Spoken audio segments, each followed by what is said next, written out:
Hello, everyone, and thanks for tuning in to episode 140 of the Guardian Hub podcast, where we talk Destiny, interview guests, and talk about our love of the game, and where I also count down the intro so Sin doesn't talk over me.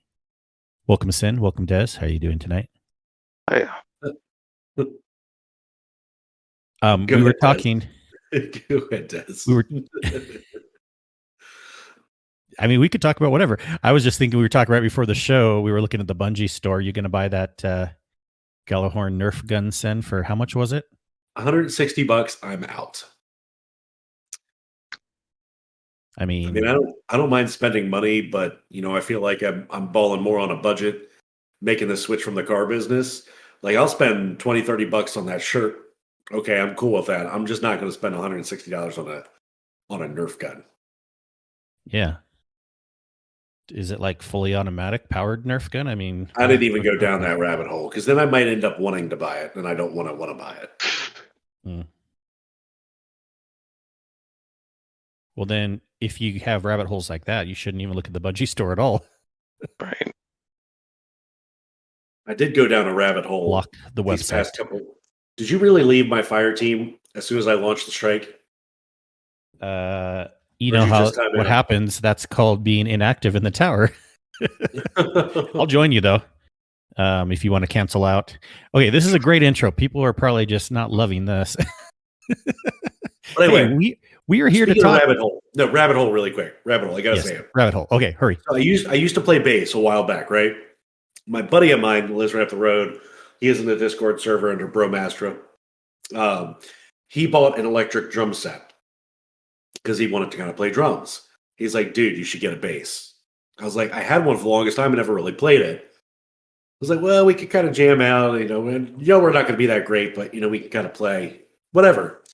So I went down this rabbit hole and I've been looking at basses and I ended up buying one on Amazon. So now I'm going to be a bass owner again. Are you actually going to play it or sell it again in like 6 months? Well, it wasn't that expensive. Like I went for something that was reasonably priced. And that way, if I don't play it, I don't feel too awful and I can go and sell it later and not be that bad. But yeah, I'm going to end up playing it for a little bit. We'll see how far this goes. In other words, definitely going to sell it and make a profit.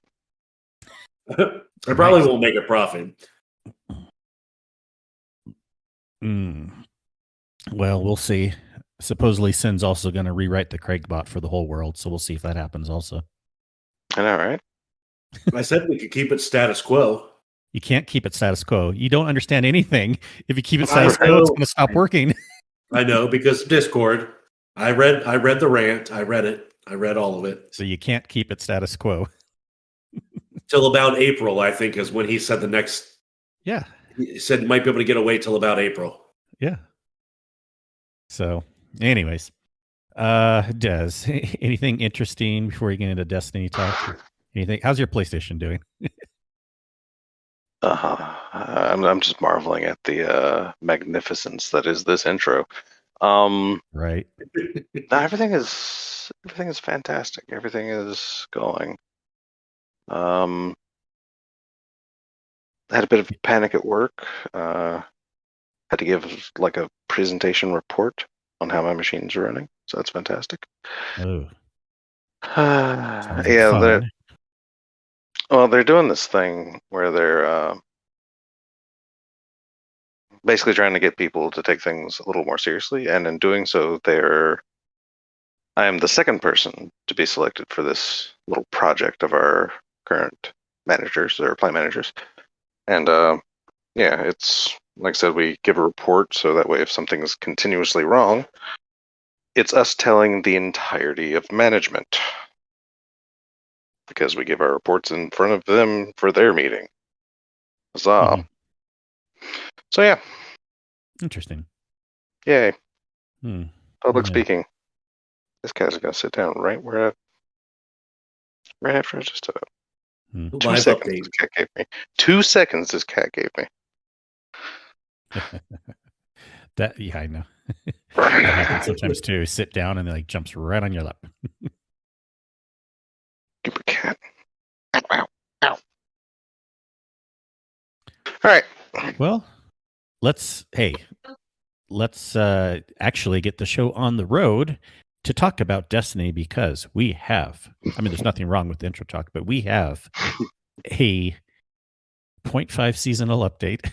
I was joking about that earlier, but we have the 30th anniversary pack has gone live. It might as well be. It might as well be.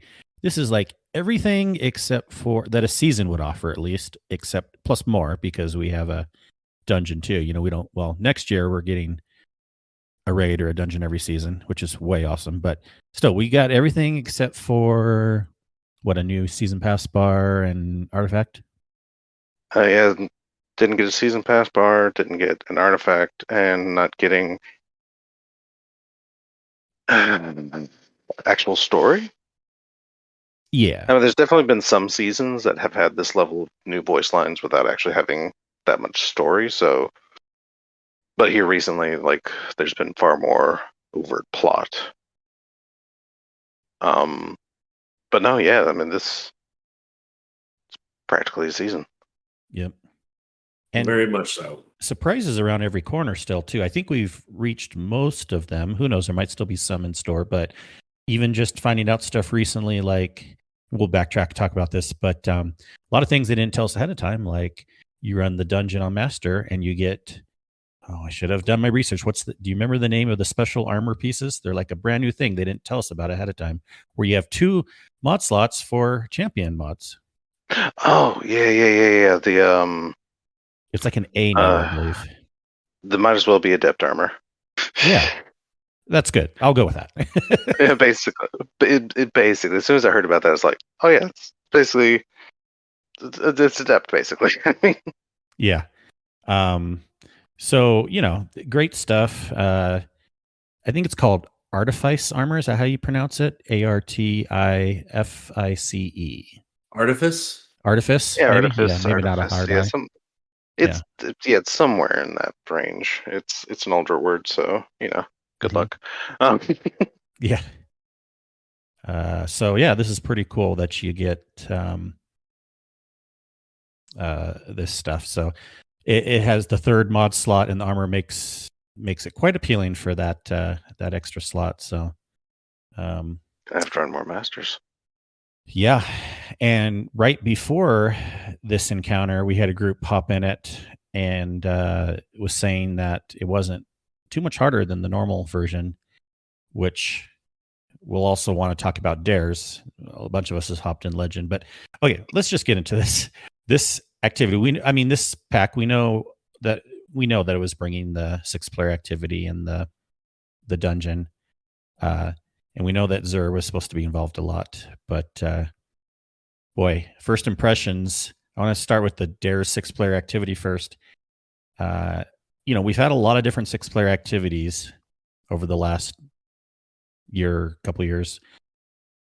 This is like one of the first times where I think I'm going to make a prediction here. I'm going to loop back in a month or 2 or 3 and I haven't done the dungeon on the harder mode yet, but I think I may actually like the activity has more staying power for me than the dungeon. I know it's a very weird prediction, but I'm saying that for me personally. Anyways, I do love the activity. How do you guys feel about the 6-player activity? I'll go first, and on this one, Des, if you don't mind. Go ahead. So I think it's interesting. I do like it. It's got a lot of depth to it. I like the Wheel of Fortune because it is very much game show-esque, I think, with some of the voice lines, as some people have mentioned in Discord as well. I think it's intriguing that they can change up enemy types with just a spin of a dial. So that is kind of a cool concept that they're playing around with. I did jump into the master version, and we did the 4-person triumph. It is harder. Lock loadouts for sure. So to be clear, I know it's a little confusing, but for the activity, it's called normal and legend. Legend. Yeah. Legend. So that's okay. I just wanted to call it by its name, Yeah. I think it can get a little confusing with the different Exactly, because the level, dungeon, it's different. It's legend. the and master, difficulty types, I should say. Yeah. But yeah, I did jump into the legend with Lana Lucifer and Kato. I had forgotten to switch over to Bubble, and I probably should have. But I think for the most part, it didn't matter as much. We were still able to do it. This week, you had Hive and Fallen, and then the Zydron was the rotation. Because they do list out the rotation on the modifier page, which Yeah, makes for the it legend easy. mode. Yeah, and you can. That helps you be able to choose correctly, and basically, if I understand it correctly, that buff gives you infinite heavy ammo, which is super helpful in that boss encounter, especially playing that level. So you basically get a cheat to have full heavy ammo for the final encounter. We had some troubles this week on the ogre.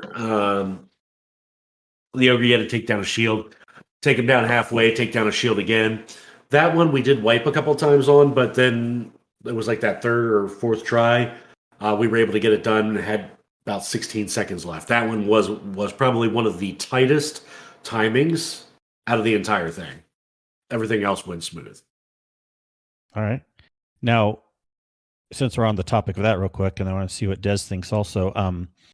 You're talking about there is a triumph if you 2 to 4 man it. It's kind of like the old couch co-op. It's kind of like a nod to that, and you'll get a cool emote too, where you're sitting on a couch and playing with the controller, and there's 2 spots next to you where it's a multiplayer emote. Yep.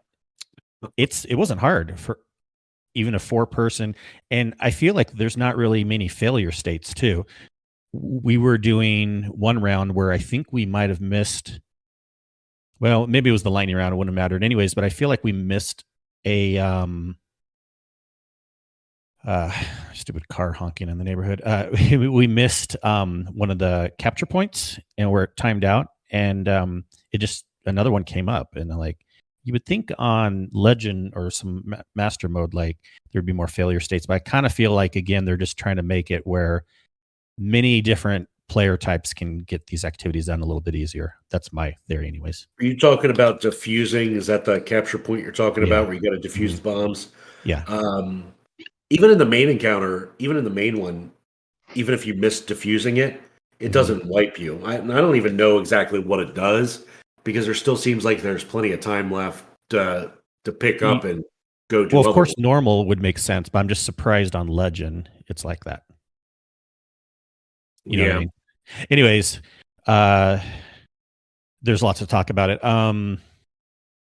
Des, I assume you've hopped in it. What do you think? And we haven't even talked about the horse yet, Star Horse. Oh, you mean Butt Stallion? Yeah. Sure. Yeah, Butt Stallion, horsey bounties. There's all sorts of fun names. Oh no, like I said, I've heard people say that there's names for this horse. No, it's Butt Stallion. Nice. I said in the Discord as soon as I saw it the first time, it's like, why does that give me Butt Stallion vibes? And then playing through the activity and the way Zer like talks through it, it just reminds me of Tiny Tina and Butt Stallion in the Bunkers and Badasses DLC for Borderlands 2. So yeah, that horse is forever Butt Stallion for me. But no, I love like. Yeah, I just love the game show feel. I love the fact that Zer has these what's supposed you just get the feeling that he has these like high energy like 90s game show host lines that he delivers in such a flat monotone. Yeah. And it's fantastic. I love the writing that they've done for it. And I found like very excited. I know. And I swear, they went through a thesaurus of like horse noises because I've never heard of a nicker before. Okay, when it comes or whatever the crap it was, but yeah, they went through like a thesaurus of horse noises and just labeled the subtitles. Somebody had fun with that job. But I found like my favorite line throughout the entire thing, and it's when you guess the final door wrong, and then one time I just suddenly heard Zer's like, "Oh, tough luck," Did you forget to say no whammies? Oh yeah, I was someone like, mentioned that oh, too. I don't know if I got that line yet. Big No bucks, no whammies. whammies. Big yeah, bucks, big no money, big money, whammies. big money, no whammies, stop. Which is hilariously a thing I do from time to time. So the fact that Zer brought it up is just like, oh, dang it. But no, it's fantastic. I love it. It's definitely got like that menagerie feel, of being. I don't know, because I thought the same way about the 6-man splicer event. Mhm. That it's paced out. It feels paced out fairly well. Mhm. So it's definitely up there for me on these things. The wacky impossible obstacle course is fantastic. And God, the lines are just some of the best things ever, though. Like, no matter how good the activity is, the Zer's lines are just top tier. Just And absolutely. is the horse coming from across the 56K modem? Because there's little AOL sounds too. Oh, I know, yeah. You right? called it. You called it. It's just, and you're like, oh, hey, yeah, that's a lovely noise. That doesn't remind me of anything at all. The 9 are use AOL. Oh man. Now, Des, did you mention you got the Magical Mystery Tour ending or whatever the hell it's called? The lightning Oh, round? what? Lightning Round. Yes, that one. Yes, It's I've had a lightning round. I have Magical not. Mystery Tour. This, Yeah. It's, I believe it's confirmed to have been. It's confirmed to be random. it has. But there are, from what it said, like, if you do things efficiently, there's a better chance to get Yeah. one. And if you're on Legend, there is another additional better chance to get one. But it's Yes. completely random. I know. The lightning round is freaking amazing. It makes it like, the activity is already a level 10. And if you get the lightning round, it takes up to like a level 20. And then there's other lines. There's like, we got our special guest that's coming out on this stage or something. It's just great. And it's just so chaotic. Yeah, and his introductory, like whenever a race gets chosen, his introductions for each race is fantastic. Mm-hmm. All the way from Dorbottle, the Cabal.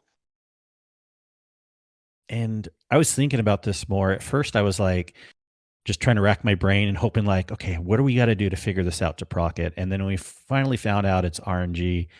For like a split second, I was like, oh man. But now, you know what? I'm actually really cool and excited about this because when it comes up, it's like special. It's like fun. Yeah. It's like, yes, we have a lightning round. It was worth playing these. Because if we got it every single time, it maybe wouldn't be as exciting, the lightning round. So wait till you get one, Sin. They're a lot of fun. Kind of like how heroic public events were when we first learned about them in Destiny 2.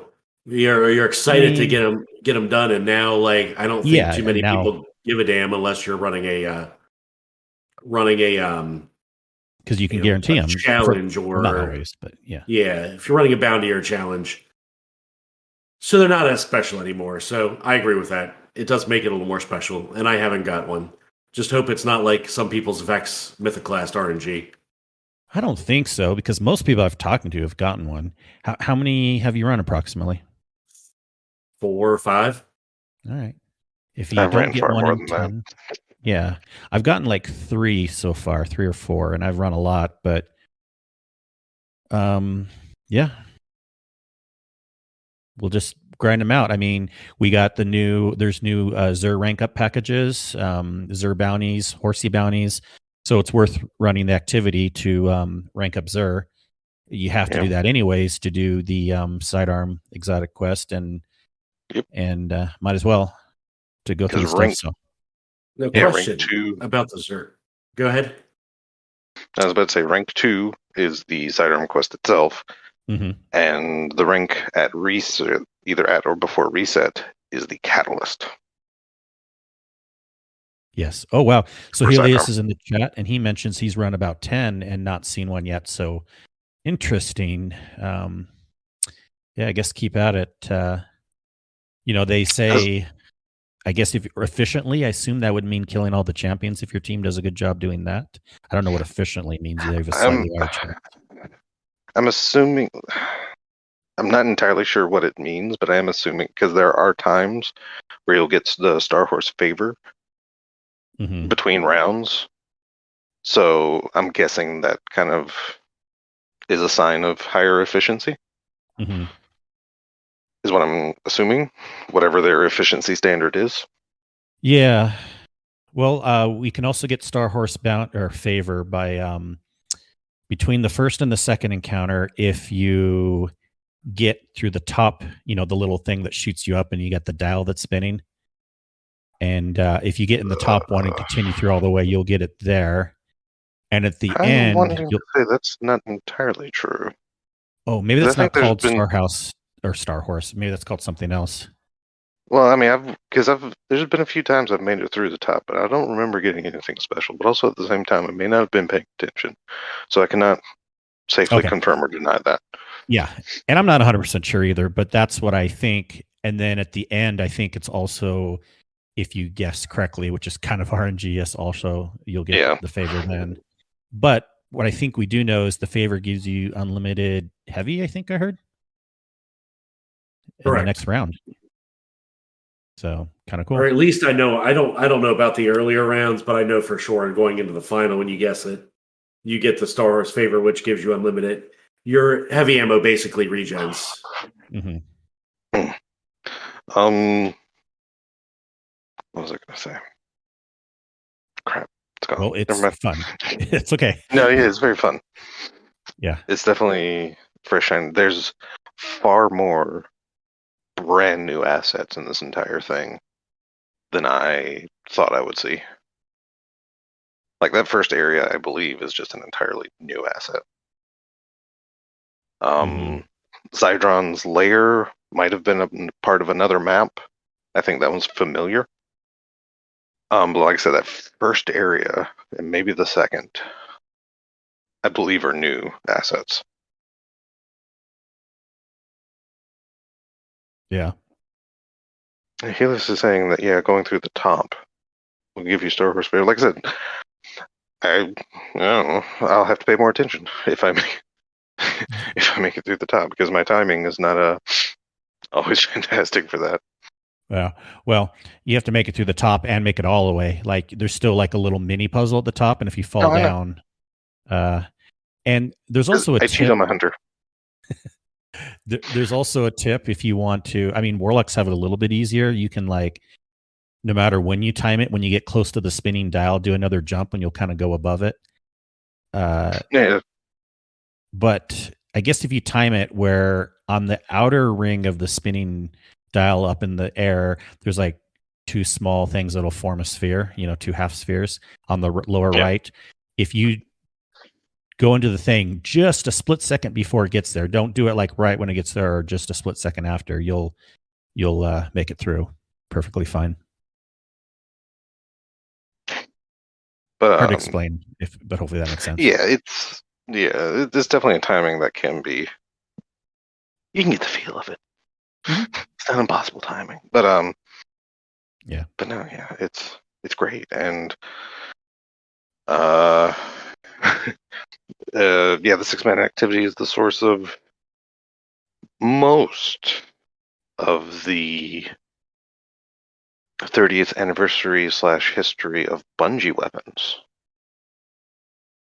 Most. Yeah. But not all. Do you have any kind of like mental list or anything interesting you want to say about the weapons? There's a lot of interesting things to say about these weapons. Okay. We've already mentioned in Discord, there are definitely 100%. There are definitely 2 Halo. No, 3. The third one's whatever. But there are definitely 2 100% Halo weapons in Destiny now.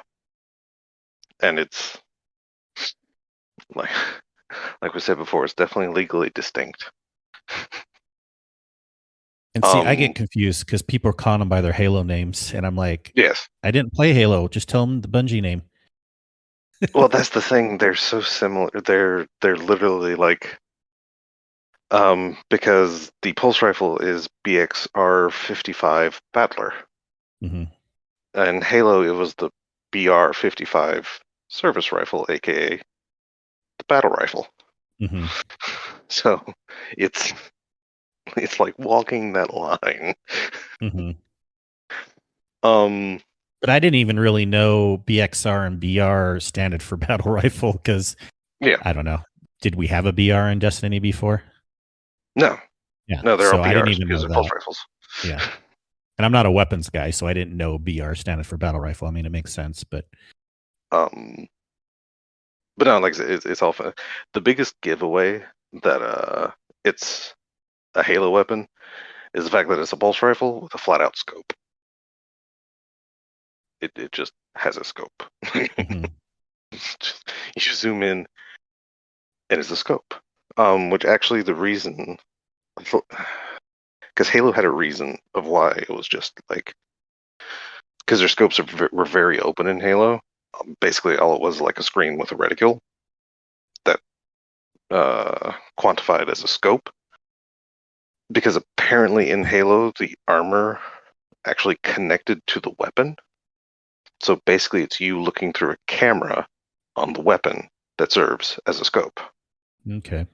Which is why it's incredibly open without any kind of visual indicator of like sights or anything other than the reticule on the screen. So that's like the biggest giveaway is just this huge open scope. And it's fantastic. And of course, it's absolutely amazing hip fire accuracy. It's completely Gotcha. nuts. But yeah, There's a I think legendary trace rifle. yes. I got that earlier. The legendary trace rifle is apparently modeled to look like the Covenant focus rifle, I believe. I don't know about that one. I never played much past 2. And I think that one came in a little later. I do think it was funny that whenever we brought up the marathon picture, that you made mention of wanting the shotguns Yeah. that they were wielding, and Uh-huh. sure enough, the Wastelander Mark V, which is hilariously the first legendary Tex Mechanica weapon,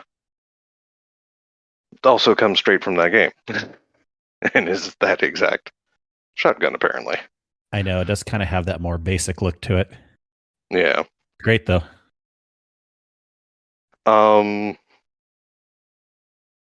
Yeah, I do agree with Helios. It's the fact that they gave the Battler its own intrinsic frame, which lets it function so similarly to how it functioned in Halo.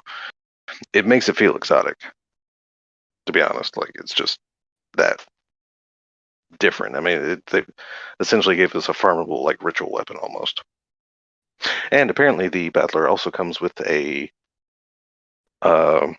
unique perk called Blunt Execution, I believe, whereby meleeing something close by, you actually get a more powerful shot the next shot you take. Situational, but could be fun. Yeah. Let's see.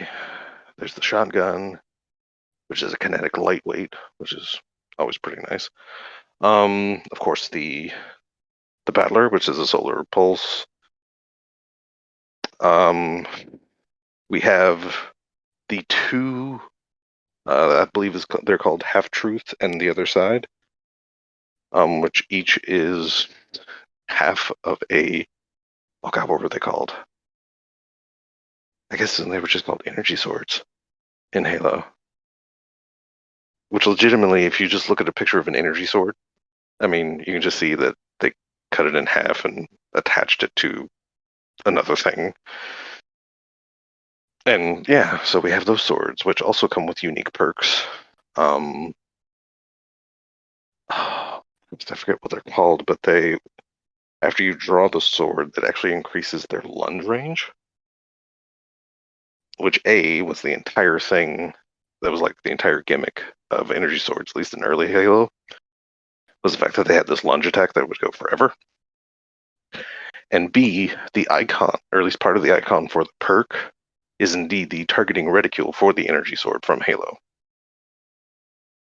So tons and tons of like little nods all through there. And apparently not only is Pardon Our Dust in name part of Bungie legacy, considering that's what they say whenever there's maintenance or whatever, Pardon Our Dust. Yeah. But also its looks are based on Pathways into Darkness, which is a very, very, very early Bungie game.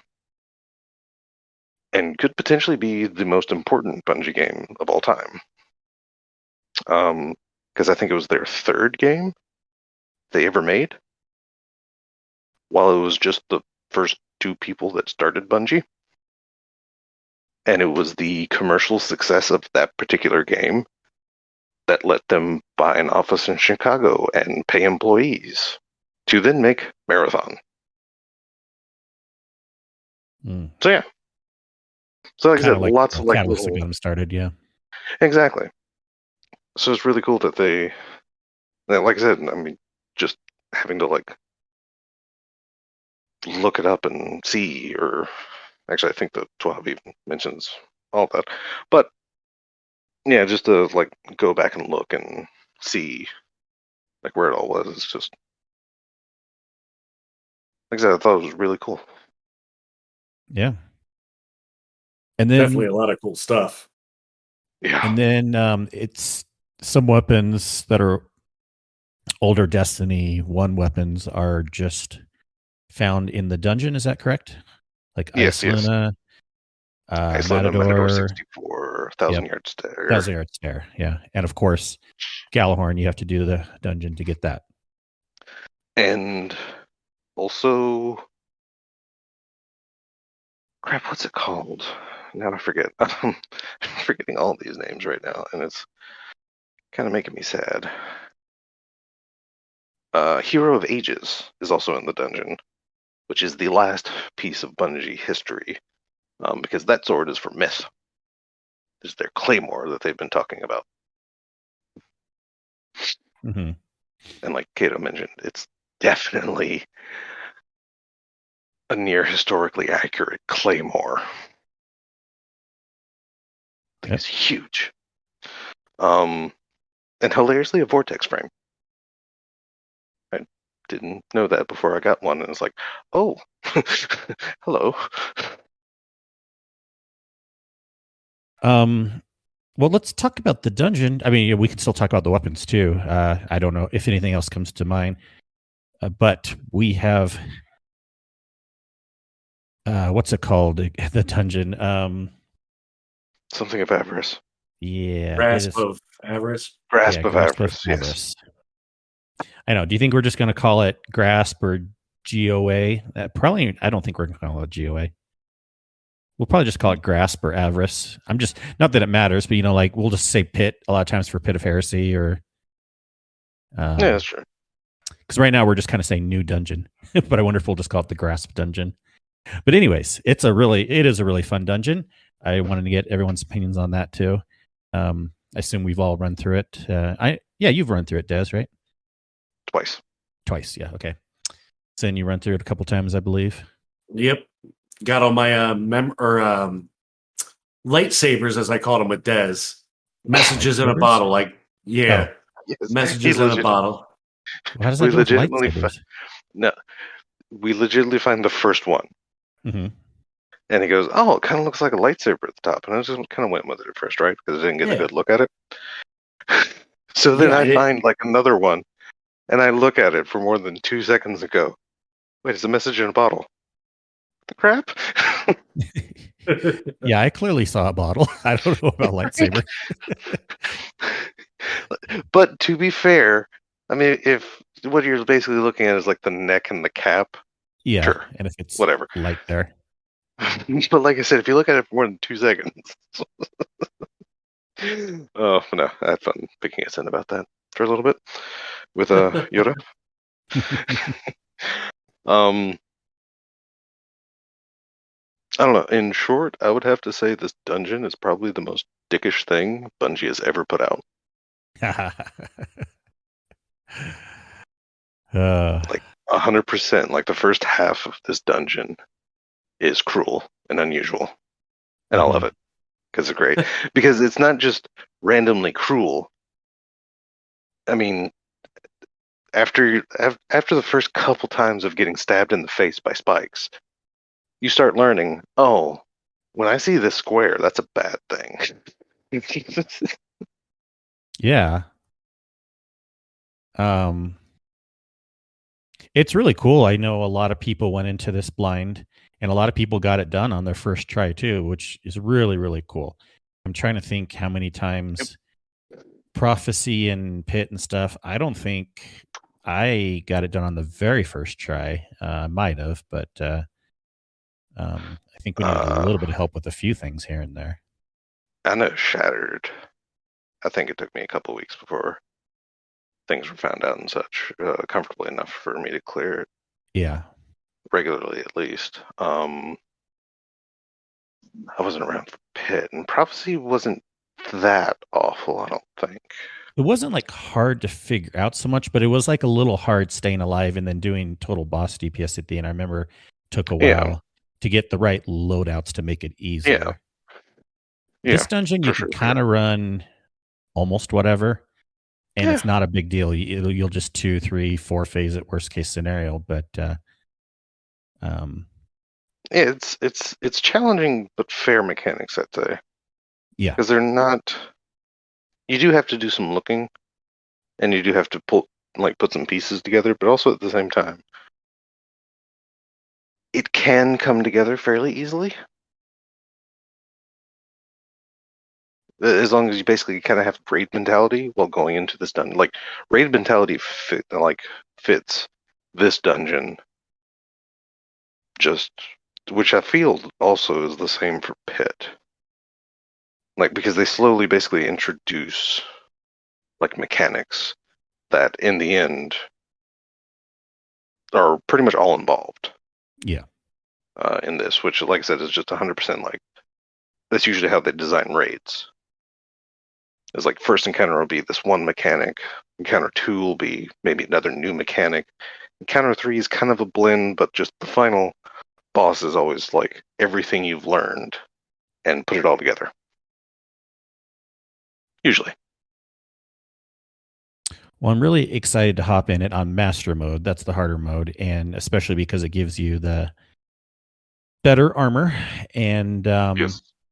It's a really fun dungeon. I love the play space. I love it's set in like the D1 Cosmodrome, the old buildings, and then eventually in like really cool cave system. The music is awesome, and Skullface Mountain. Skullface. The arena is really cool at the end. I think it's like clean yet interesting. It's interesting except for one thing, and that's the fact that you die in ankle deep water. Oh yeah. I know. You think it's going to be deep water, or your body just won't hit the bottom and you sink for a little while. No, it's ankle deep and you just die. Yeah. And because you happens collapse. To everyone a little bit. I know, you collapse and the water doesn't even completely cover you, and you're just like, what? Yeah. I know. And there's some areas where you would expect okay, you see some water in the middle, but then even if you're on the right or the left side and you fall in between the platforms a little bit, there might be water below you there too, and then you die. Right. Oof, it's a thing, all right. The second encounter, it's fun, but it's so long. Shooting the servitors in the hot air balloon. Now, I did see. I'm going to get annoyed with that pretty quickly. We ran into Des and I and Yoda ran into wiping, and there was a note in Discord that they posted that is a known issue. Oh yeah. If the servitor loses its time, or I can't remember how they phrased it, but basically, if the servitor dies, but it doesn't hit the part on the balloon, and you try to finish it out using the next servitors, it gives you an error and basically wipes you. Or I takes got you back that today forward. too. We were playing with Nolsey.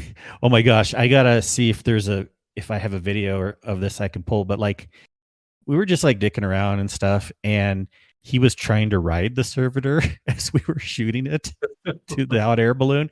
And the first one he missed, and he was kind of like, I think he rode it for a second, but then he was like behind it or in front of it, and he just fell down to the middle platform, and the servitor hit it. But he was able to get it with the second one. He rode it, like exactly on it. But then I guess it's not magnetized to hit that guaranteed if there's something on it. So he was actually pushing the servitor down. It didn't. It reminds me of like, isn't there that Cade 6 thing where he's like riding something? You know? Mm-hmm.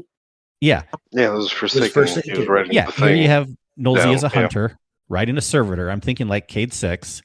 You see him like shooting off in the distance, but then the servitor falls down because I guess the weight of the Guardian, and it fell in the water. And then Nolsey just fell in the middle area. He didn't die.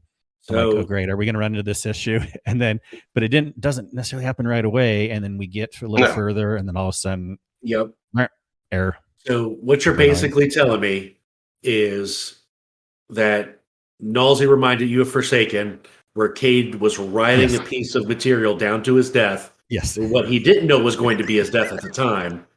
And we also got the gun spoiler alert that came out this season. Nolsey, it does not look good for you, sir. Anyhow, oh man. no, yeah, I can see that potentially.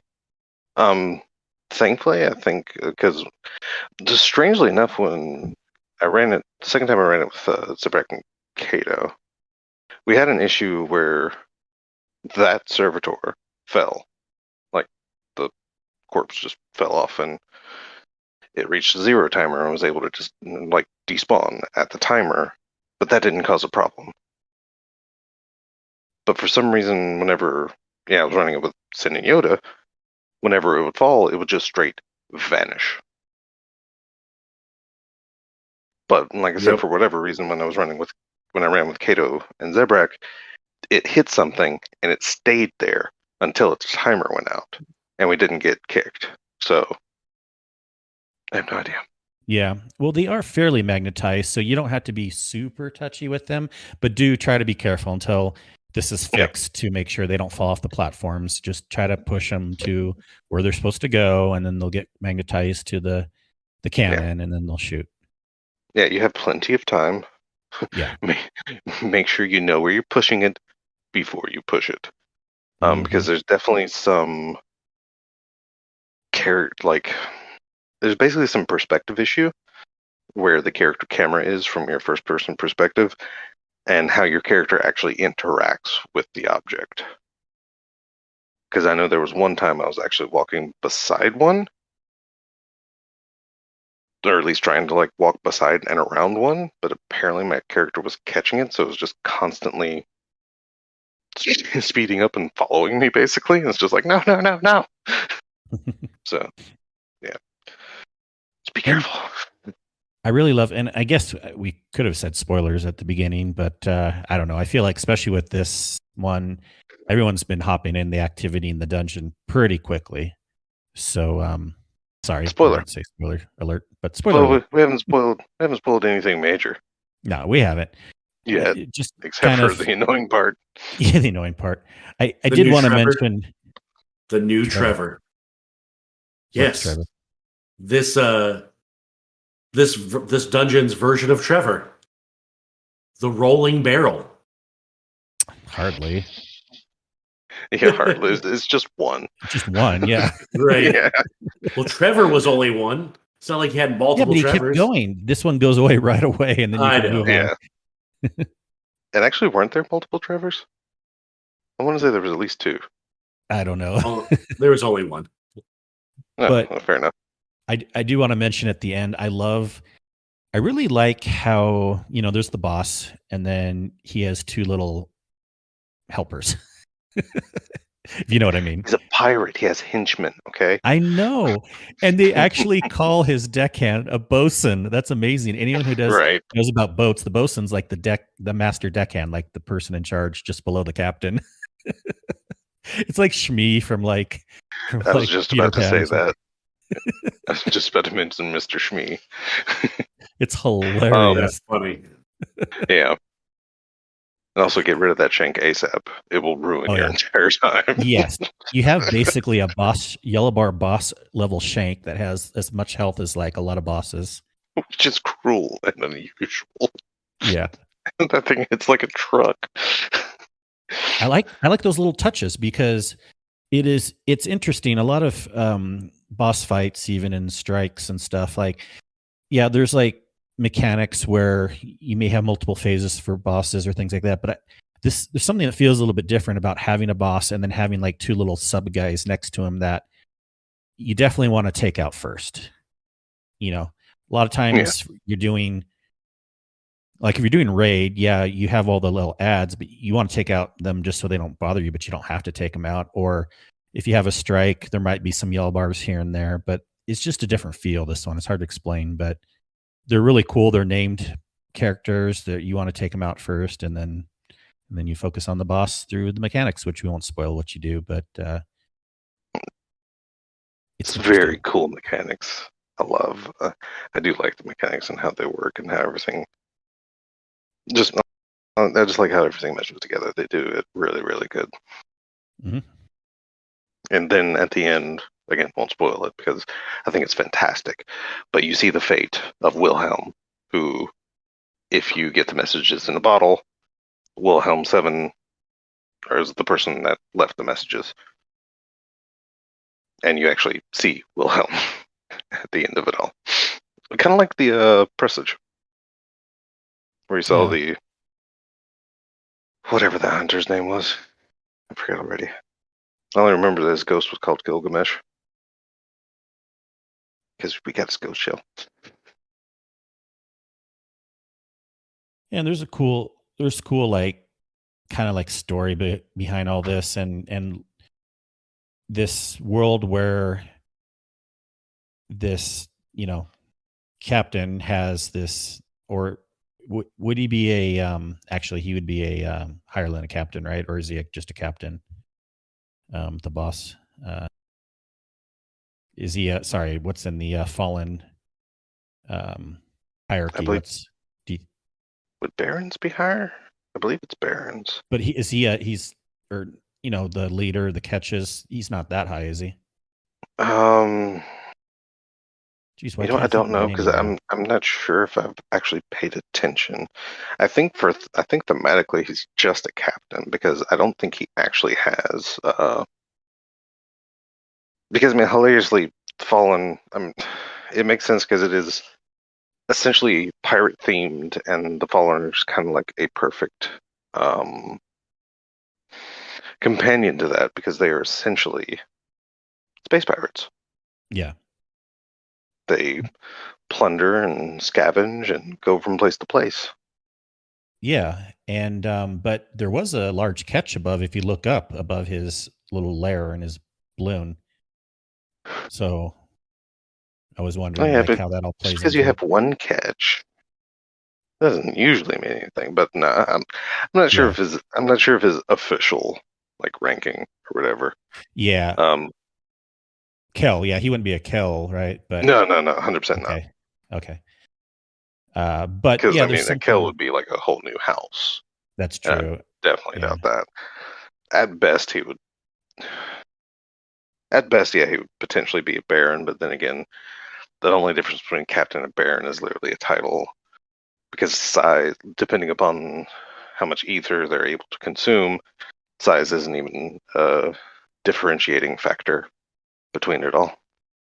But this is still interesting. This, even though this isn't like an official house and everything, there's still like this subset of Fallen that have taken over the loot cave area and they're hiding all these riches, and I feel like they're just kind of in on it, their little group, if that makes sense, because you kill these Fallen and they drop loot in a different form than just The exotics, they're deeper. Mm-hmm. I do love the entire story. Definitely collect the messages in a bottle, though. It's a fantastical, cliched, overdone, trite pirate story. Mm-hmm.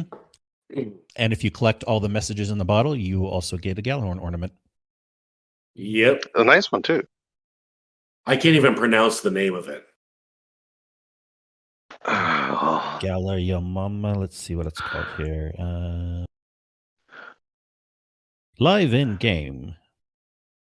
Let's see. I guess perhaps it looks like almost like Norwegian or something.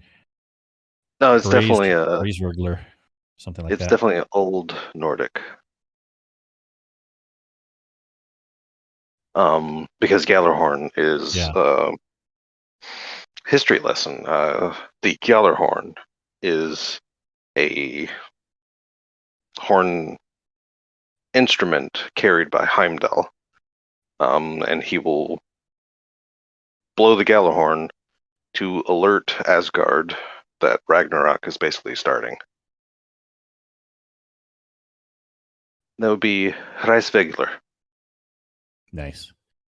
Potentially, anyway. Right I'm no expert. I'm no expert in Nordic, but I do read a crap ton about it. So, so you do the dungeon, you get the Gjallarhorn. There's a couple other small things you need to do after the dungeon, but it's not a hard quest by any means. I got an Ias Luna, and I'm like, nice. And you get it from Shahan, the Gjallarhorn. So I'm just sitting in the Cosmodrome with an Ias Luna and a Gjallarhorn. I'm like, where even am I? Is this D2 or D1? Right. No, it's fantastic. Actually, I was actually able to get a Matador 64 in one of my runs, which was my preferred shotgun at the end of D1, to the effect that I had practically the same roll on 3 of them in 3 different elements. So, and that roll, I believe, was performance bonus and final round. Which performance bonus was getting a kill adds ammo to your reserves, potentially. And then final round, because, final round shenanigans. But no, and hilariously, all of these weapons available in Grasp of Avarice were like some of the most sought after items, especially in the end life of Destiny 1. Yeah.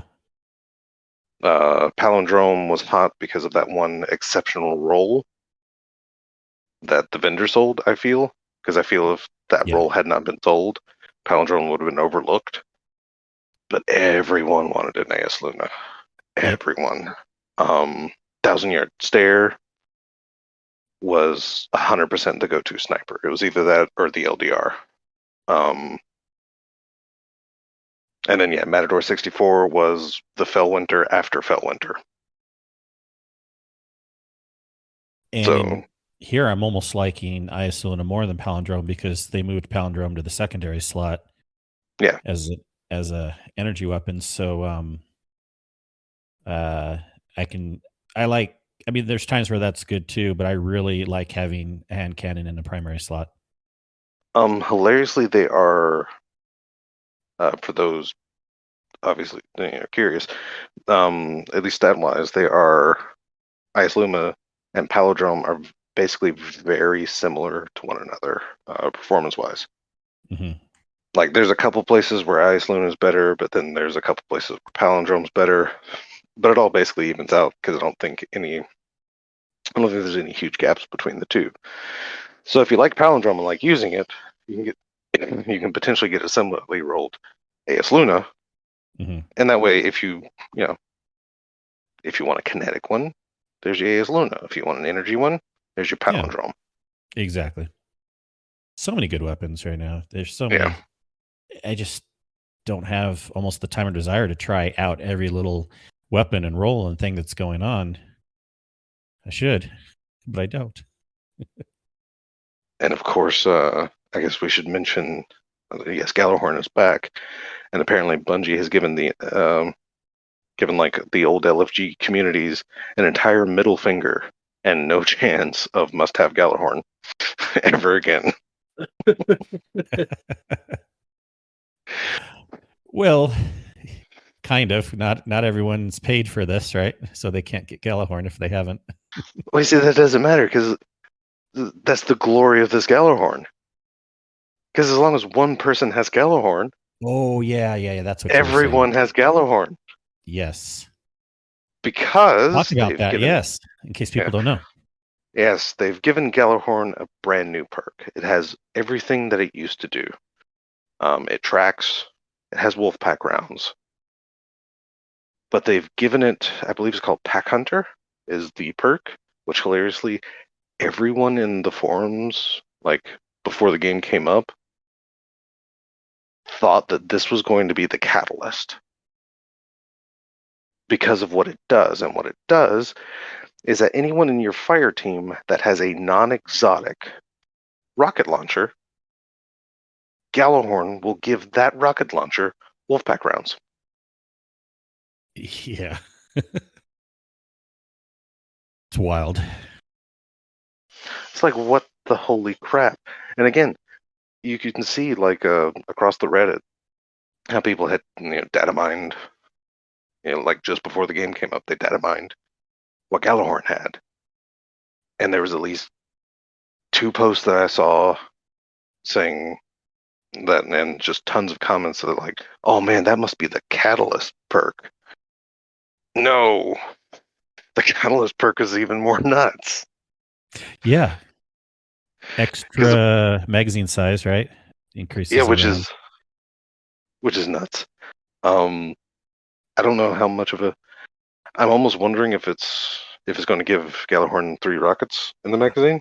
I think it's 2. I think Batman has it. You think He it's said 2? it was just Okay. one more. But Okay, still. okay. That's still freaking impressive in terms of DPS. And it already reloads pretty fast for a rocket launcher. Yeah. I had forgotten about that, and someone was mentioning who I don't know if they just had never played. Maybe it was Kato. Like he didn't play D1. He's like, this reloads really fast. I'm like, you know what? You're right. It actually does. I forgot about that. Yeah, it's not bad. Also, apparently, if you have the catalyst and if an enemy dies to Wolfpack rounds or rockets, it will spawn another missile. Yes. And it says a faster, more powerful. Yeah, it says missile. faster, more powerful missile. Yeah. So you kill the thing. It's basically Outbreak Prime, the rocket launcher. Basically. Yeah. So yeah, it's gonna be nuts. Like seeing that. But yeah, I do think it's just hilarious because I mean, potentially, if you have the legendary rocket launcher with Vorpal, that can actually add Wolfpack rounds to it, and if Wolfpack rounds also feeds into Vorpal from the non-Gjallarhorn Wolfpack rounds, that can probably be some pretty impressive damage. Yeah, I was not expecting this to be much of anything at all, but because of this, where it kind of can feed to other rocket launchers, and because of the catalyst being so good, we have a chance of this really coming up in the charts for actually being DPS setups. Apparently, it can one phase Atheon. Okay, people are already doing that, which I'm not surprised because D1 strat for Atheon was a pack of Gjallarhorns. We played around with it a little bit, but only a few of us had it. We went into the raid last night into VOG, and I think like maybe 3 of us had it, and no one had the catalyst. And so, it was very inconclusive test, and no one was running a different rocket launcher.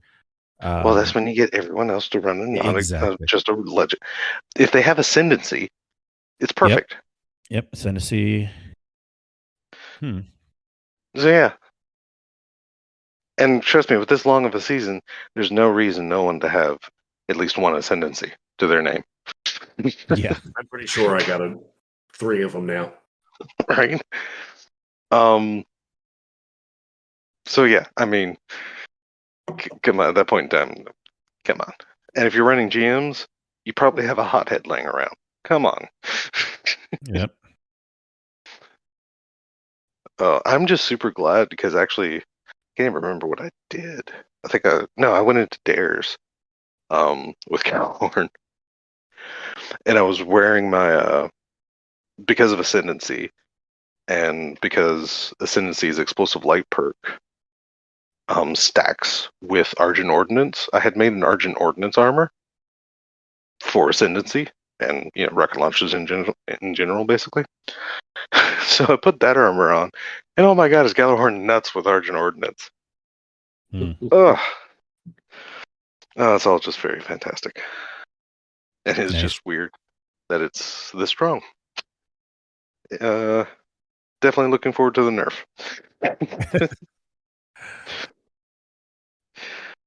Oh man. Well, do we even want to? I guess it's not too much to talk about.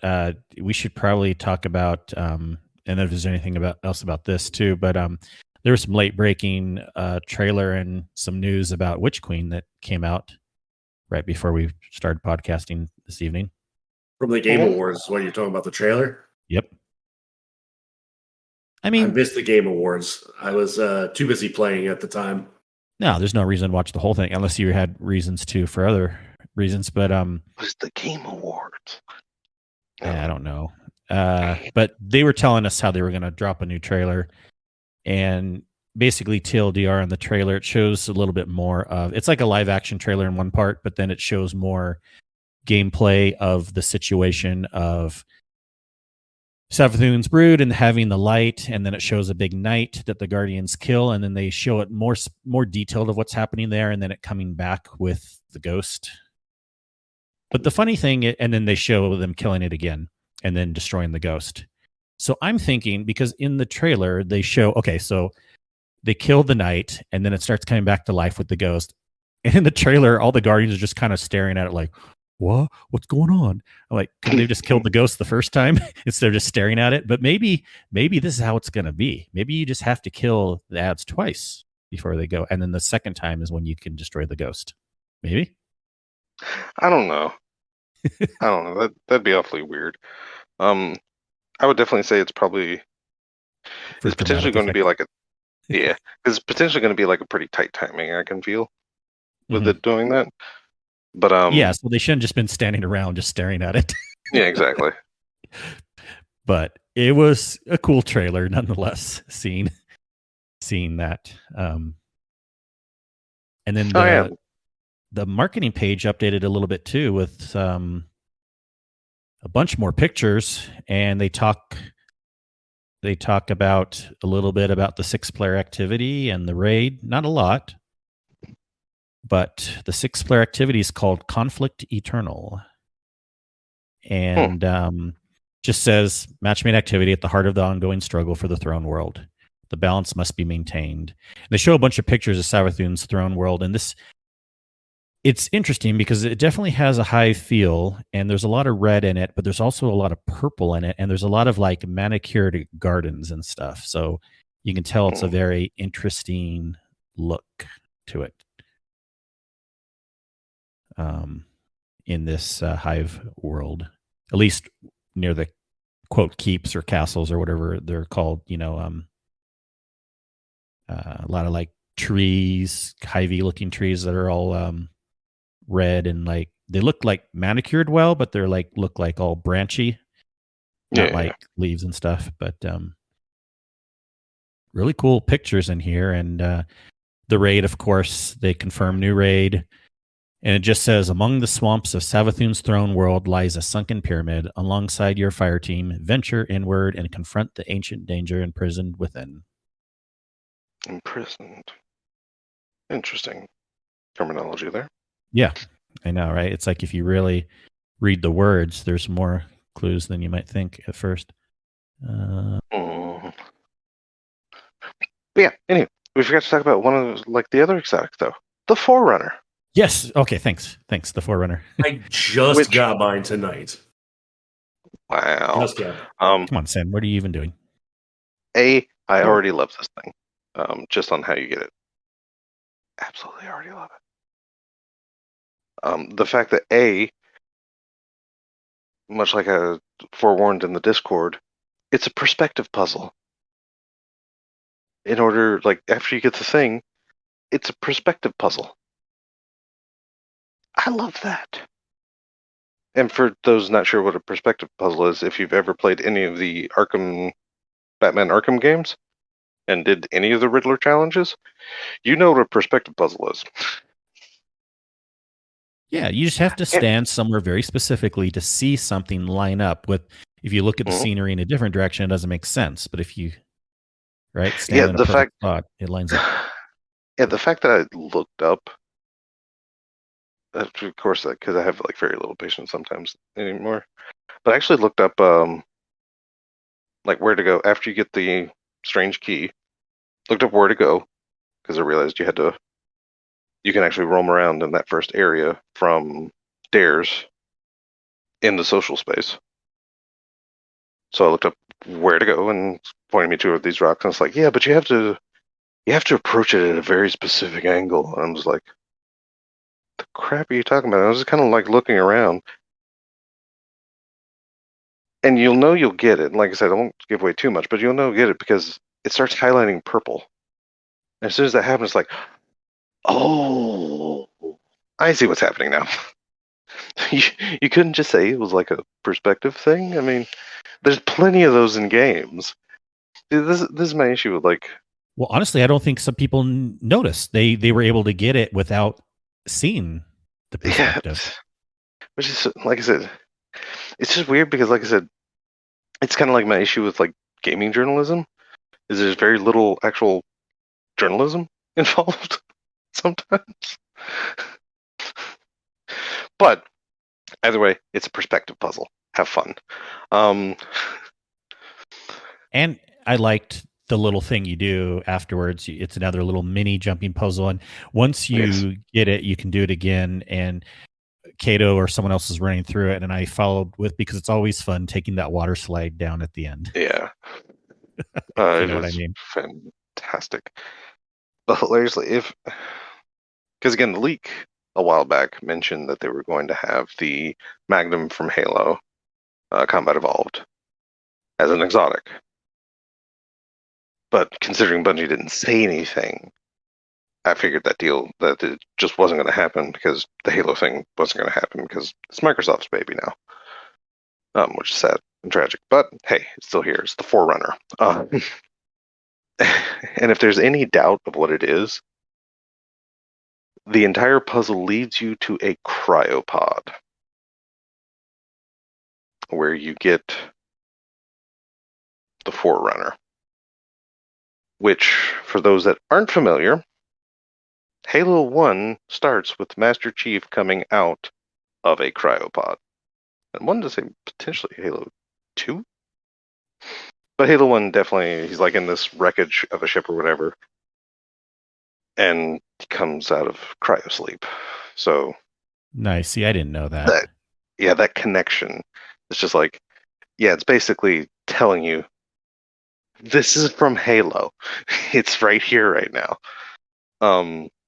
Without, potentially legally being able to say this is from Halo. It's from Halo without saying it's from Halo. Exactly. Yes. Tell me you're from Halo without saying you're from Halo. Right. Right. And visually, I mean, again, those that know the Magnum will be able to identify. Not so much because a lot of the design is a little sleeker, but that like muzzle and everything is almost spot on to how the Magnum looked. And I do love the fact that it's considered a sidearm. Also, a hilarious little bit. The lore on it has Banshee talking.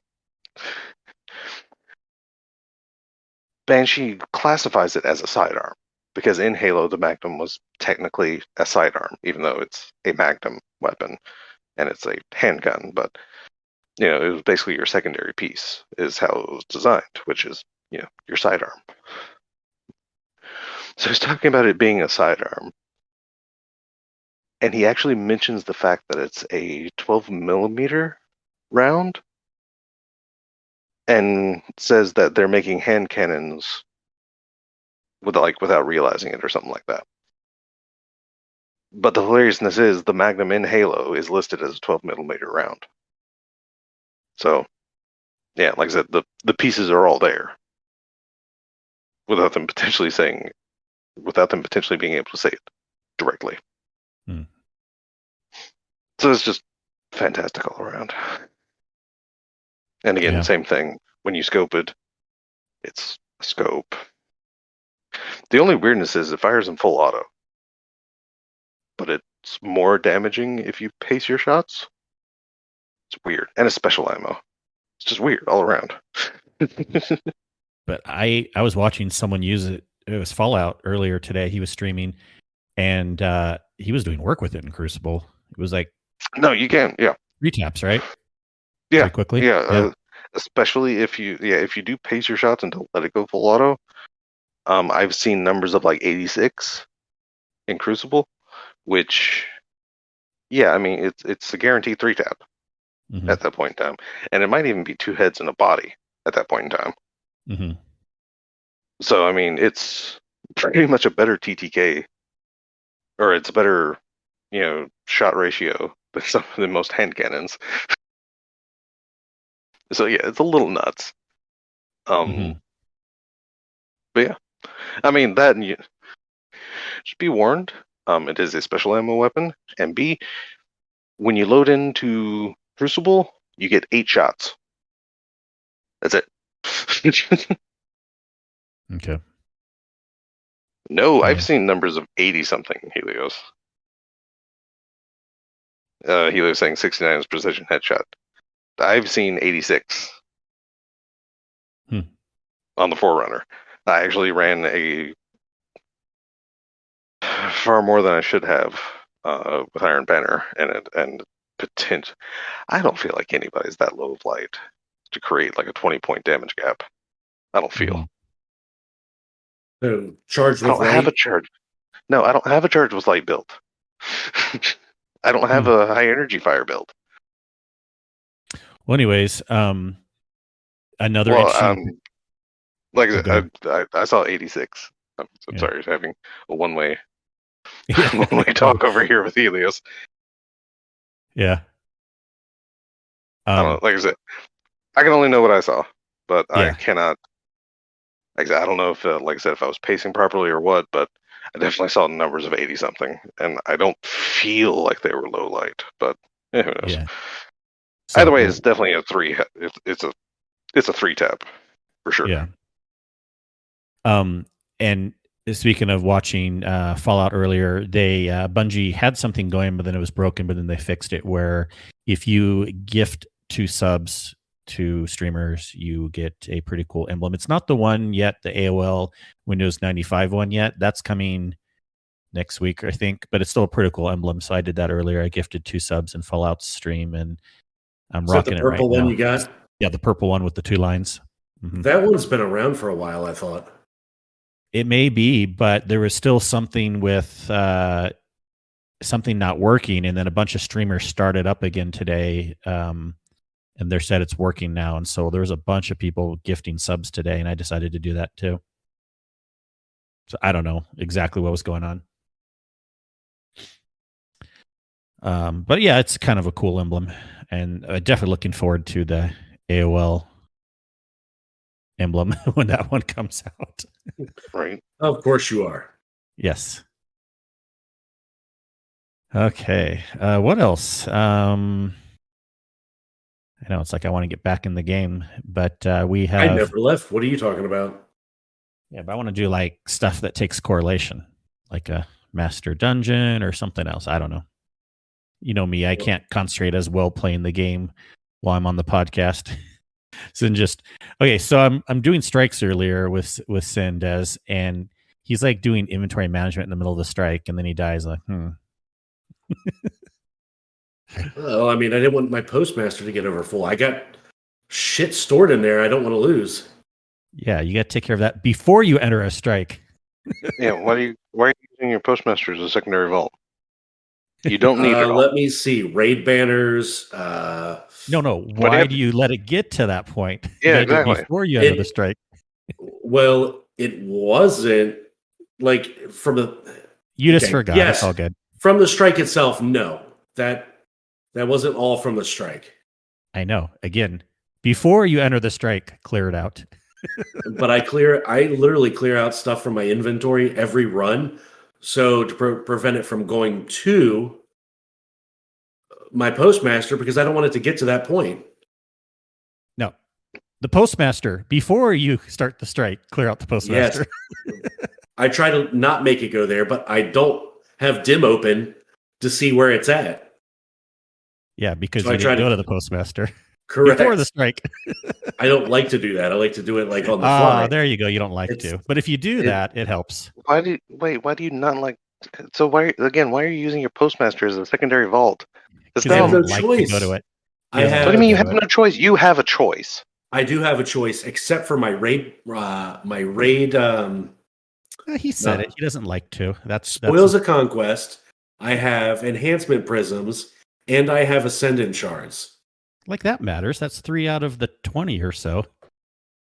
Okay. And then I have one slot, maybe a piece that's not taken on my character. And No. have all the blue We're not shit. talking about character. We're just talking about postmaster. I know, but that's the reason, because I have only one spot open on my character. Everything that drops, and there's a lot of blue shit that drops. Mm-hmm. Okay, so you're a hoarder, and you just don't want to clear anything out. Yeah. He said. I mean, he doesn't like to. that's basically it. Postmaster. Yes, I'm a hoarder. Yeah. I hoard some stuff, and then I delete a lot of other crap. It sounds like you hoard everything if you only have Like, one spot on your blues. character. Well, Okay, that's fine. Yes, probably, because I don't switch armor around. That's true. I don't switch my armor around. I like having the weapons there for easy swap. Armor, I don't have that. I don't think maybe but 1-2 sets that I have Masterworks. So really, I could do away with a lot of the other stuff. I just don't, in case I needed it for whatever reason, or in case I needed to switch a build on the fly that I didn't have a particular setup. Now, with the armor mods the way they are, they don't cost you glimmer. I might not need to mess with it. Wait, so not only are you hoarding materials in your postmaster, and for long-term storage, which is not a bright idea. No, but you're also super concerned about a 500 glimmer cost for mods. Not as much, because I have How max glimmer. low? I was about to say, how low do you normally run glimmer to have to actually worry about spending 500 glimmer to change out a mod? Now, I haven't picked up bounties in a while, because I just reached 300 for the season. So unless I need them for like raid banners, I typically don't spend a lot of glimmer. But there were times where I got down to below 50,000. So I usually don't want to. Oh my. I've never run out, put it that way. Here's the thing. Again, with the postmaster, there's really only like 3 or 4 things max that even if you were hoarding in there, that would take up slots. Everything else can be put into inventory or dismantled or whatever. And, even though I said you should always go to the postmaster before an activity, admittedly, I've forgotten to do that at times too. But then I just have to be okay with some of my older stuff in the postmaster getting lost in the middle of an activity. Yeah. I don't stop in the middle of the strike and do inventory in the middle of the strike. And that's why I don't keep anything important in the postmaster. Anyways. Well, if they would raise the cap on ascendant shards and enhancement prisms, I wouldn't have to bother keeping the important. You can't use that excuse. That's like 3 slots out of a 20 slot postmaster. Yeah. Okay, but if you get too many, can't you'd run the risk of losing them, right? And if you have that much materials, masterwork more armor. Yeah, if you have the 10. That's after I masterwork shit I didn't even want to masterwork. No, but then you have plenty. That's the maximum I can get is 10 and 10, right? I was about to say, at that point in time, you don't need them, so you shouldn't. No, you don't need them. You shouldn't be afraid to lose them. Yeah, that's if you're still hoarding them. If you have 20, there's nothing. I mean, I guess in theory, you could be like, yeah, it'd be nice. And sure, they could raise the limit on those in the future. But that's just what it is right now. If you have more than 20 Ascendant shards, oh well. I have 101 prismatic or enhancement prisms, and I have 16 total Ascendant shards. Mm-hmm.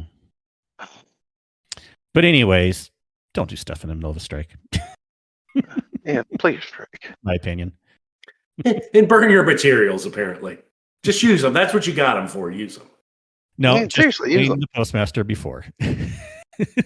Moral of the story. If you're grinding enough to have a surplus, like 10 extra golf balls and 40 or whatever extra prisms, you can afford to screw up like a masterwork set of armor. I've definitely burned a lot of stuff, and I'm never hurting for stuff in the game. I've lost stuff in postmaster. Nothing important. Like, I know mentally if something important goes in the postmaster, right away after that activity, I'll run to it. So the stuff I've lost is like older engrams that are at the very front that I don't care about. Yeah. I have I burned tons of stuff. Yeah. Yeah, I have 7 masterwork cloaks just because I end up having extra golf balls. So for a while, I would, like, if I actually hit the cap on Ascendant Shards, I would masterwork a cloak. Oh, yeah, that's a good until point, I had too. 7. Yeah. And now I don't anymore because I can barely find purpose in the 7 I have. Because when you, even if you have, if you're maxed out on Ascendant Shards, and then you should just put it into some piece of armor, and then it's almost like storage because you can get most of that back. And then if you, I can see the cloak or the Warlock Bond or the Titan Private Towel there. Like, I can see that because there's no important stats on that. There's no stats really until you masterwork them. Exactly. You could make one of each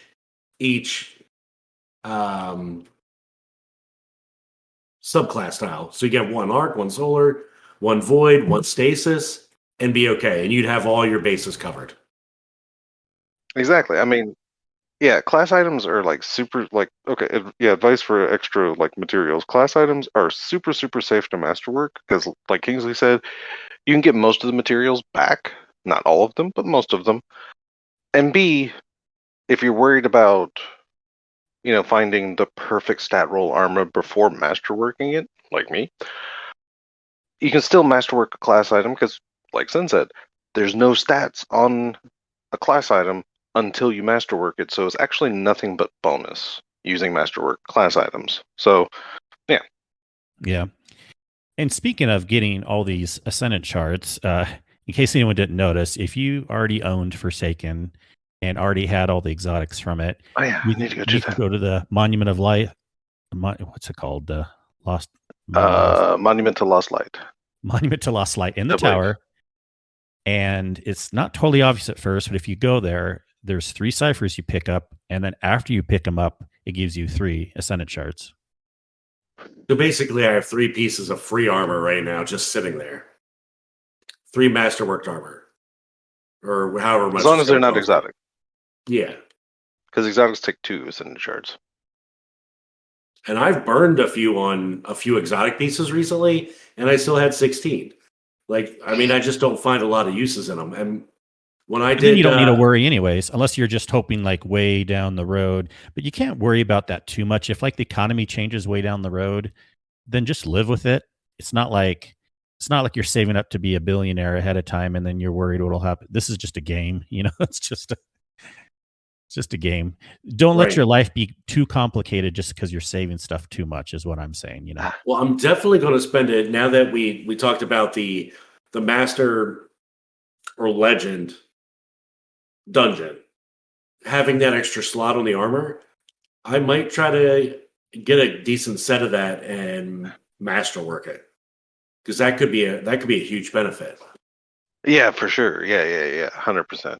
And also for confirmation, yes, go to the Monument to Lost Lights, the Exotic Archive.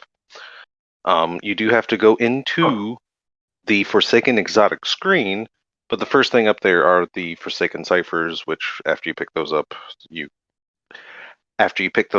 and you already have all of the Forsaken exotics, you can change them in for Ascendant Shards. Because also, since we're on the topic of freebies, definitely log into the Bungie rewards site, bungie.com/rewards, I think it is. They have like free upgrade modules on there, free Ooh, upgrade modules. Three, three upgrade enhancement, modules. Something like that. enhancement cores, some glimmer actually. So if you're hurting for any of that stuff, I had like a little bit of each of that stuff in there. I don't know if it's just happened because it was the 30th or if I bought the bundle. I don't know, but they were in there, so it's definitely worth a look. Mhm. I'll always definitely occasionally check your Bungie Down rewards, like cash outs or whatever, periodically. It's always a good idea. I got an armor piece from the dungeon, the new Thorn armor.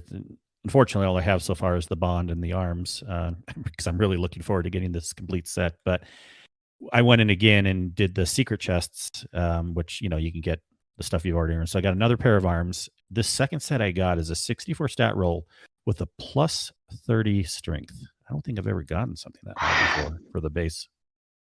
Wait, could this armor actually break? Like, go... I forget the max. I know the max. I think 72 was the maximum total stat roll you can have on a piece of armor. Maximum base stat roll? No, maximum overall stat number of 72, I believe, on any armor. I believe. That's not true. I mean, not after you masterwork it. I'm talking base. That's what I said. Base that's overall, that's what I asked. like the Gotcha. total number. Yeah, there you go. Yeah, right. The base number. Yep. Yeah, the base total number. I Yep. believe caps out at 71 or 72, maybe. I don't think I've ever seen one that high. Yeah, I've only gotten like mid 60s. Maybe I've gotten an upper 60. I don't know. See, I remember reading into it. I know pre-Shadowkeep, apparently, there was a different algorithm for certain roles. I believe it was pre-Shadowkeep exotics. That might be what could roll with 72, and I believe 69 might actually be the max. I'm not... Again, it's been a while since I read that. But, because I know the absolute lowest a stat can roll on a piece of armor that isn't a class item is 2. So you cannot actually get... Yeah, like the bond. like class items don't run with anything. Yeah, that's true. Never mind. Yeah. If you have a 2 in a stat on a piece of armor, that means you're at the bare minimum. Yeah, that can be put on a piece of armor. Yeah, even though this is a plus 30 strength, which may be the max. I don't know if I've ever seen higher for the base max. My discipline and intellect is only plus 2. Yeah. So. Yeah, usually with, I do know that usually with higher, like, for armor that can roll like higher stat spikes, it definitely does sacrifice other stats to create that spike, because it's the way I believe someone, people that have dug into the API call them like buckets, essentially, and there's like 2 different rolls that can happen, and that's what populates like the stat number itself, or essentially these 2 like buckets or whatever. Yeah, and that's why the minimum ends up being 2, and 30 might be the maximum. I'm not 100%, because again, it was long ago when I was trying to get into like finding good armor before realizing all you really need to look for is basically like a 20 and a 15 roll. I think is the ideal. Mm-hmm. A 20 in the stat spike that you really want, and a 15 in the secondary, like let's say a 20 intellect and 15 recovery, is basically like kind of like minimum keeping armor, essentially. Like really, because that'll get you, I believe, triple 100 is 20 and 15 in 2 separate stats, I believe. But again, then I just found out now just keep everything that has high intellect and recovery, because everything else is super cheap to mod out. And this Phoenix Protocol ornament for the Warlock is freaking amazing. I actually super enjoy the Ather's Embrace paid ornament also, which the Hunter Arms makes kind of look like a armor, like a little more, I guess, conventional spacey type armor. Yeah. Also, I just found out today, actually, there's an ornament for the 30th, like the history of Bungie just keeps showing itself in places. There's an ornament for Dino Phage called "You Think You're Big Time," and it has an emblem on it that I didn't recognize at first, and I thought it had something to do with Halo, but that's not right. It's actually the Marathon logo on the ornament, and I thought that was cool. So I figured I'd share that because I found that out. So yeah. Nice. Fun fact. I just got the Arbalist Catalyst to drop. Oh yeah, the thing has a catalyst. Nice. I'm thinking I remember someone else got that yesterday also. Yeah, it just dropped from a Nightfall. Nice. But back to the ornament discussion real quick before I get too far on a tangent. Nalsey was super excited the other day, I think, when we were all in the chat together. There is a lot of cool ornaments, not just for, weapons. There's also some for armor, as you guys were mentioning. A lot of them are pretty cool. Yes, and the DMT ornament is very, very nice, as stated before. Because I did realize I ended up picking it up myself because that kind of fusion of high tech and Western looks very interesting on the DMT for the ornament. But for those that still actually scope in for their DMT, which occasionally, it can be useful occasionally, it's actually like a really open sight. So like really lets you aim just a little bit better, and there's like a red dot at the very end of it. Like I said, it's super easier to aim with that ornament. Because one issue with DMT had was like the sights were like super compact and just kind of crowded. I mean, it's not really designed as a long range weapon anyway, sort of. Because yeehaw, close range, quick fire, cowboy weapon. But yeah, again, this ornament that can actually really help the distance game for DMT just a little bit. And all the stuff. It's time for that master. It's a bunch of stuff. Yeah. I'm curious how the other crew did. I might have to DM them. I see they're not in it anymore, but they didn't message me about one question I had. Let's do this. Let's call it for tonight. We'll have much more to talk about again next week. But we are pushing almost 2 hours here, so we had a good episode. Talking about stuff. There's so much. Like I said, this is the biggest non-season drop. Yeah, we've ever had. Oh, and Dawning is starting on Tuesday. Yeah, next week, Dawning. Yep. Oh yeah, Space Grandma's back. So we'll have at least some stuff to talk about, even of Overflow we didn't talk about this week. All right. Well, thanks for everyone who joined the chat this week. I know Helios is in there. I don't know if I caught anyone else. But we want to hear from you what you think of the update. So what that means, if you are not in our Discord yet, please consider joining it. You can get all that information from our website, and we will give you that website in just a moment. But Des, how can people get a hold of you, good sir? Me, little old me. Well, you can find me at Twitter at DES_Raven, which is, of course, predominantly the home of the Festus Index, which is being updated. I started it, and I was going to have it done. But then PS5 happened, and I had no copy phase on this, and it just downloaded super fast, and everything was done super quick, so I didn't get it done, and haven't went back to it yet, but will be updated. I had good intentions there. And, of course, you can find me lurking across many places in the Discord. Sin?